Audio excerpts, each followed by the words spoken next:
मित्रों, एक बार वर्धमान नगर के राजा रूपसेन का निजी सेवक रात्रि को कच्छ के बाहर पहरे पर तैनात था। तभी अर्धरात्रि को किसी महिला के रोने की आवाज़ सुनाई दी। वह तुरंत आवाज़ की दिशा में चल दिया। वह स्त्री शमशान में रो रही थी, जो देखने में एक अप्सरा के समान सुंदर थी। निजी सेवक के पूछने पर उसने बताया, मैं राजलक्ष्मी अभी तक राजा के महल में चैन से रह रही थी। एक दिन कुलक्ष्मी ने महल पर कब्जा कर लिया। अब कुछ ही दिनों में महल की दुर्गति हो जाएगी और बहुत जल्दी राजा भी मृत्यु को प्राप्त होगा। तब निजी सेवक के निवारण पूछने पर राजलक्ष्मी ने बताया, अगर तुम देवी के मंदिर में अपने पुत्र की बलि दे दो तो राजा की सारी विपदा खत्म हो जाएगी। राजलक्ष्मी का कहा मानकर वह अपने एकमात्र पुत्र की बलि देने मंदिर जा पहुंचा और देवी के समक्ष अपने ही पुत्र का सर काट दिया। यह घटना देखकर उस सेवक की पुत्री और पत्नी ने भी आत्महत्या कर ली। यह सारा नज़ारा राजा स्वयं देख रहा था। फिर उसने जो कदम उठाया वह किस ओर इशारा करता है, जानने के लिए हमारे इस कहानी को सब्सक्राइब, कमेंट करके बेल आइकन दबाना न भूलें और शेयर अवश्य करें। धन्यवाद। नमस्कार, मैं रणवीर सिंह लोटस एंटरटेनमेंट में आपका हार्दिक स्वागत करता हूं। मित्रों, शमशान में पहुंचकर विक्रम ने बेताल को पुनः अपने बस में कर लिया और अपनी पीठ पर लादकर साधु के पास चल दिया। वातावरण में पूर्णतः शांति छाई हुई थी। कुछ क्षण चुप रहने के बाद बेताल ने इस शांति को भंग किया और कहा, विक्रम, मेरा बोझ उठाए इस गहरी काली रात में, इस वीरानी राह में अकेले चलते चलते तुम थक जाओगे। इसलिए तुम्हारा बोझ हल्का करने के लिए मैं एक कहानी सुनाता हूँ। तुम्हारा समय भी व्यतीत हो जाएगा और रास्ते की थकान भी महसूस नहीं होगी। पर याद रहे, मेरी शर्त वही है कि तुम कुछ बोलना नहीं, शांतिपूर्वक सुनना है। यदि तुम कुछ भी बोले तो मैं तुम्हारे बंधन से आज़ाद होकर वापस उसी पेड़ पर जाकर लटक जाऊंगा। एक बात और ध्यान रखना कि यदि सही उत्तर जानते हुए भी तुमने जवाब नहीं दिया तो तुम्हारे सिर के टुकड़े टुकड़े हो जाएंगे। बेताल ने कहा। विक्रम ने कोई उत्तर नहीं दिया और बेताल ने एक नई कथा सुनानी आरंभ की। यह उस समय की बात है जब वर्धमान नगर में रूपसेन नाम का राजा राज्य किया करता था। वह बहुत ही दयावान और प्रजापालक था। एक बार वह राज दरबार में बैठा राज्य से संबंधित जरूरी कार्यों को निपटाने में व्यस्त था कि तभी सेवक ने आकर उसे सूचना दी कि कोई व्यक्ति उससे जरूरी मिलना चाहता है। क्योंकि जनता से मिलने का निर्धारित समय पूरा हो चुका था, इसलिए रूपसेन ने मना करवा दिया। लेकिन जब मिलने वाला व्यक्ति न माना और आज ही मिलने की जिद करने लगा तो राजा रूपसेन ने उसे दरबार में बुला लिया। आने वाला व्यक्ति राज दरबार में आकर रूपसेन के सामने उपस्थित हो गया। कहो, क्या कहना चाहते हो? राजा ने प्रश्न किया। महाराज, मैं आपकी नगरी का ही एक साधारण नागरिक हूँ और आपकी छत्र छाया में रहकर आपकी सेवा ससुरा करना चाहता हूँ, उस व्यक्ति ने उत्तर दिया। यह तो बहुत अच्छी बात है, पर तुम किस तरह का काम करना चाहते हो? राजा ने पूछा।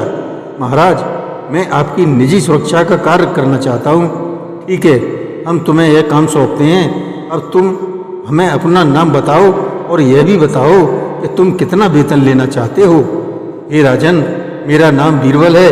मेरे परिवार में मेरी पत्नी तथा मेरा एक पुत्र व पुत्री है और मुझे वेतन में प्रतिदिन 1000 तोला स्वर्ण चाहिए, बीरबल ने उत्तर दिया। बीरबल की बात सुनकर राजा एकदम चौंका। वहाँ उपस्थित सभी राज दरबारी भी आश्चर्यचकित थे, परंतु राजा रूपसेन ने यह सोचा कि प्रतिदिन 1000 तोला सोना मांगने वाले इस व्यक्ति में अवश्य कुछ असाधारण बात होगी। इसलिए रूपसेन ने बीरबल को उसके द्वारा मांगे गए वेतन पर अपनी सेवा में रख लिया। बीरबल रोजाना सूर्यास्त के बाद राजा रूपसेन की निजी सुरक्षा में लग जाता। जब रूपसेन शयन कक्ष में सोने जाता तो बीरबल वहाँ रात भर जागकर पहरा देता। राजा को रात में जब भी किसी चीज़ की आवश्यकता पड़ती तो बीरबल उसे तुरंत उपलब्ध करा देता। रूपसेन ने बीरबल को किसी भी समय अपने कार्य के प्रति असावधान नहीं पाया। अपने काम के बदले में रोजाना मिलने वाले 1000 तोला सोना को बीरबल 2 भागों में बांटता। एक भाग साधु संतों की सेवा में खर्च कर देता तथा दूसरे भाग के उन्हें 2 भाग कर देता। इससे एक भाग को वह गरीबों की सेवा में लगा देता तथा बाकी बचे हुए भाग को अपने पारिवारिक कार्यों के लिए उपयोग करता। वह प्रतिदिन नियम से यह कार्य किया करता था। राजा रूपसेन बीरबल की सेवा से बहुत प्रसन्न था। अब उसे भी यह लगने लगा था कि बीरबल जैसे स्वामी भक्त सेवक के लिए यह वेतन उचित ही है। बीरबल भी पूरे तन मन से रूपसेन की सेवा करता। इसी तरह समय बीतता जा रहा था। एक दिन रात को जब बीरबल रूपसेन के शयन कक्ष के बाहर पहरा दे रहा था तो उसे महल के आसपास किसी स्त्री के रोने की करुण स्वर सुनाई दिया।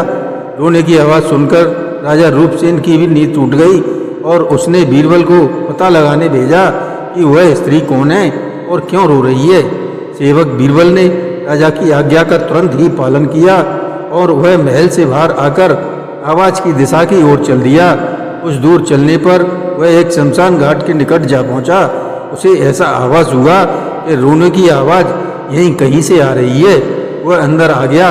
उसने देखा कि एक अत्यंत ही सुंदर स्त्री एक वृक्ष के नीचे बैठी रो रही है। बीरबल उस स्त्री के पास गया और उसने उससे पूछा, हे देवी, तुम कौन हो और यहाँ बैठी क्यों रो रही हो? वह स्त्री रोती रही परंतु उसने बीरबल को कोई उत्तर नहीं दिया। बीरबल ने पुनः उससे यही प्रश्न किया। उस स्त्री ने निगाहें उठाकर बीरबल को देखा और कुछ क्षण चुप रहने के बाद बोली, मुझे राजलक्ष्मी कहते हैं। मैं अब तक राजा रूपसेन के महल में वास किया करती थी परंतु अब उस महल पर कुलक्ष्मी ने अधिकार कर लिया है। मुझे एक दयावान राजा का महल छोड़ने का बहुत दुख है। उस कुलक्ष्मी का कुप्रभाव भी महल पर शीघ्र ही होगा जिसके कारण राजा रूपसेन एक माह के अंदर अनेक दुखों को भोगता हुआ मृत्यु को प्राप्त होगा। राजलक्ष्मी की बात सुनकर बीरबल बहुत परेशान हो गया।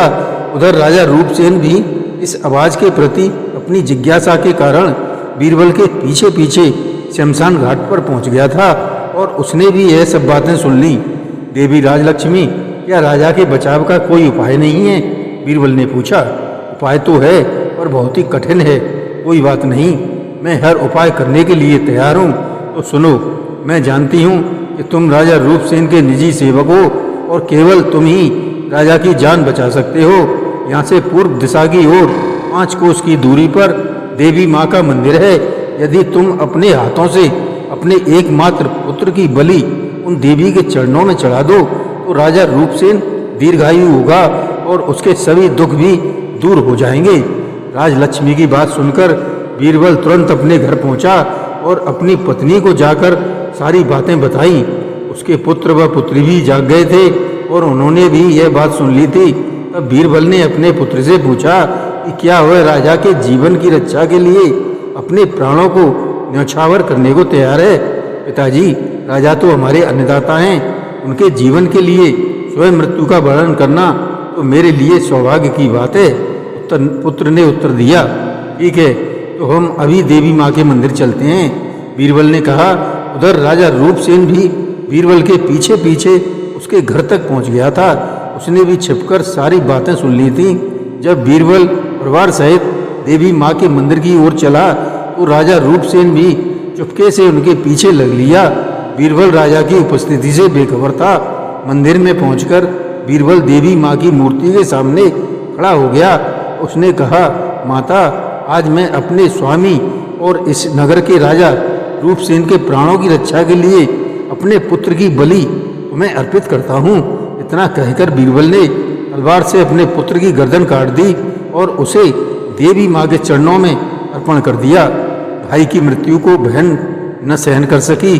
उसने देवी माँ का त्रिशूल खींच लिया और अपनी जीवन लीला समाप्त कर ली।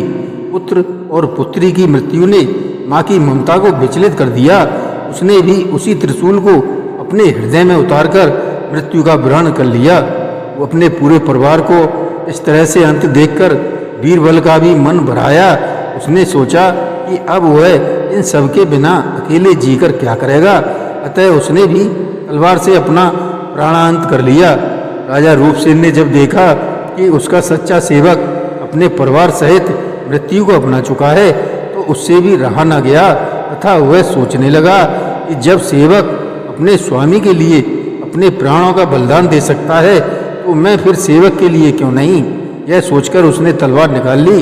वह अपने ऊपर वार करता इससे पहले ही देवी साक्षात प्रकट होकर बोली, राजा रूपसेन, अब तुम दीर्घायु होकर प्रजा की सेवा करो। मैं तुमसे बहुत प्रसन्न हूँ, जो चाहो वरदान मांग लो। माता, यह मेरा सच्चा सेवक था, इसने मेरी दीर्घायु के लिए अपने परिवार का बलिदान कर दिया। मैं तुमसे वरदान के रूप में इन सबका जीवन मांगता हूँ। राजा रूपसेन ने कहा, तुम्हारी इच्छा अवश्य ही पूर्ण होगी वत्स। यह कहकर देवी माँ अंतर्ध्यान हो गई। राजा रूपसेन ने देखा कि चारों जीवित अवस्था में उसके सामने खड़े हैं। राजा रूपसेन बीरबल की स्वामी भक्ति से अत्यंत प्रसन्न था, अतः उसने उसे अपना आधा राज्य सौंपकर राजा बना दिया। विक्रम, तुमने कथा तो सुन ली, अब यह बताओ बीरबल, उसकी पत्नी, पुत्र, पुत्री तथा राजा रूपसेन में से किसका बलिदान सबसे बड़ा था? बेताल ने कथा समाप्त करके प्रश्न किया। बेताल, इनमें से राजा रूपसेन का बलिदान सबसे बड़ा था। हालांकि उसने अपना बलिदान देवी के प्रकट हो जाने के कारण नहीं दिया था, लेकिन वह इन सब के लिए तैयार तो हो ही गया था। वह तो अपने सेवक के लिए बलिदान कर रहा था, जबकि बीरबल का तो यह कर्तव्य था कि वह अपने स्वामी के लिए बलिदान करता। पुत्र ने जो किया वह उसके लिए उसके पिता की आज्ञा थी। बहन ने भाई के मोहवश ऐसा किया, जबकि माँ ने अपने बच्चों को खो देने के गम में बलिदान किया। अतः राजा रूपसेन के बलिदान को ही सबसे बड़ा बलिदान माना जाएगा। बिल्कुल ठीक कहा तुमने विक्रम, तुम निश्चय ही न्यायप्रिय राजा हो, किंतु तुम मेरी शर्त भूल गए। मैंने तुम्हें चुप रहने को कहा था, क्योंकि तुम बोल पड़े, इसलिए मैं जा रहा हूँ। मेरे पीछे मत आना, तुम मुझे पकड़ नहीं पाओगे। यह कहते हुए बेताल विक्रम की पकड़ से आजाद होकर शमशान घाट की ओर उड़ चला।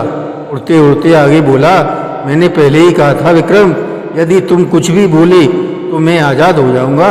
मैं जा रहा हूँ, मेरे पीछे आना व्यर्थ है, तुम लौट जाओ विक्रम। किंतु विक्रम भी कहाँ मानने वाला था। उसने साधु को वचन जो दिया था उसे पूरा करने के लिए विक्रम ने उसे पकड़ने की ठान रखी थी। विक्रम उसके पीछे पीछे तलवार लिए चल दिया। जय श्री कृष्ण।